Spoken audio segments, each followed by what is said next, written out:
මේ ජයවර්ධනපුර හොස්පිටල් එකේ දැන් විශේෂඥ වෛද්‍යවරියගේ සිද්ධිය සම්බන්ධව දැන් විශේෂඥ වෛද්‍යවරු දැන් සෛල වෛද්‍ය මේවට යොමුවීම අඩුවීමක් වෙනවද ඉස්සරහට කොහමද? නෑ ශල්‍ය වෛද්‍ය උපකරණ හෝ ඖෂධ හෝ පරීක්ෂණ දැන් රෝහලකින් කරගන්නකොට ඇමතිතුමත් කිව්වා වගේ තියෙනවා ක්‍රමවේද තුනක්.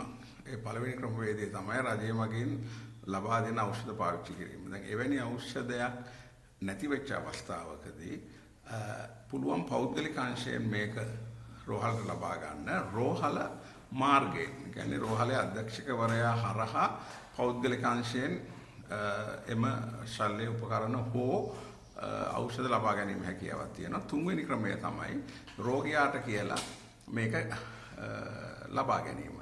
දැන් මේ ක්‍රම තුනම පාවිච්චි වුණා මෙච්චර කාලෙ. වැඩි වශයෙන් පාවිච්චි කරේ රජය මගින් ලබා දෙන ඖෂධ පාවිච්චි කිරීම. නමුත් දැන් ගැටලුකාරී තත්ත්වයක් මතු වෙයිද කියලා ලොකු සැකයක් පවතිනවා විශේෂඥ වෛද්‍යවරුන් අතර. මේ පෞද්ගලික අංශයෙන් මේ උපකරණ හෝ ඖෂධ රෝගියාට ගේන්න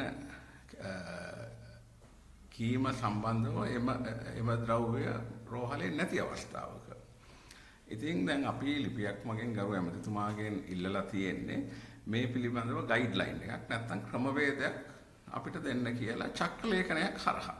ඒ කියන්නේ මාධ්‍ය ප්‍රකාශක තුලින් හෝ වාචිකව කියන පිළිතුරු මගින් නෙවෙයි චක්‍ර ලේඛනයක් හරහා රෝහලේ මෙවැනි ඖෂධ හෝ උපකරණ නැති විට ඒක ගන්න රෝගියා කැමති නම් මොකද්ද පිළිපැදිය යුතු ක්‍රමවේදය?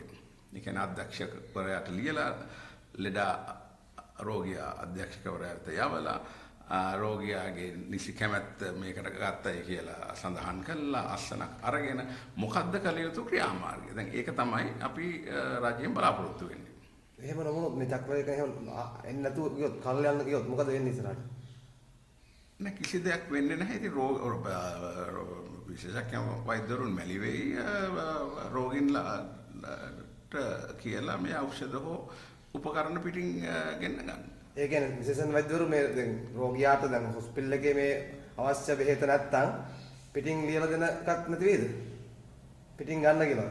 දැන් පිටින් ගන්න කියනවා නම් ඒ සඳහා ක්‍රමවේදයක් කියන්න කියලා තමයි අමාත්‍යාංශයෙන් අහලා තියෙන්නේ. දැන් අමාත්‍යතුමා කියලා තියෙනවා මේක සත්භාවයෙන් කරනවා නම් ප්‍රශ්නයක් නැහැ කියලා.